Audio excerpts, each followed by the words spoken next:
Rapa na mbunifu wa mavazi kutoka Marekani Ye, anayejulikana zaidi kwa jina lake la zamani Kanye West, ametoa ombi la radhi kwa jamii ya Wayahudi kufuatia msururu wa matamshi ya chuki dhidi ya Wayahudi ambayo yamezua utata mkubwa duniani kote kwa miaka kadhaa sasa hivi. Katika ujumbe ulioandikwa kwa lugha ya Kiebrania kwenye ukurasa wake wa Instagram, Ye alielezea majuto yake kwa maumivu yoyote aliyoyasababisha kupitia maneno au vitendo vyake. Sasa katika taarifa hiyo, Ye alisema kuwa hakuwa na nia ya kuumiza au kudhalilisha, na alieleza kusikitishwa kwake na jinsi matamshi yake yalivyopokelewa, na alizidi kusisitiza umuhimu wa kusameheana na kuahidi kujifunza kutokana na uzoefu huo ili kuhakikisha unyeti mkubwa zaidi katika siku zijazo.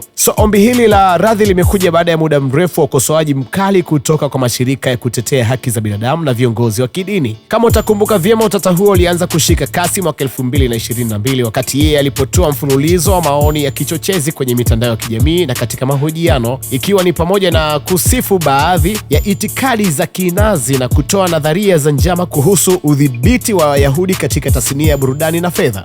Matamshi hayo yalisababisha kampuni kubwa kama Adidas, Gap na Balenciaga kuvunja mikataba yao ya mabilioni ya dola na msanii huyo, jambo lililopelekea kupungua kwa utajiri wake kwa kiasi kikubwa. Ingawa baadhi ya watu wamepokea ombi hilo la radhi kama hatua chanya kuelekea maridhiano, wengine wamebaki na mashaka wakihoji ukweli wa nia yake kutokana na historia yake ya kurudia makosa kama hayo. Mashirika ya Kiyahudi yameeleza kuwa vitendo vitakuwa na uzito zaidi kuliko maneno, yakimtaka yeye kuonyesha mabadiliko ya kweli kupitia elimu na kusaidia juhudi za kupambana na chuki katika jamii. Mimi ni VOS Voice of Siraji na hii ni Makini Media, the trusted voice.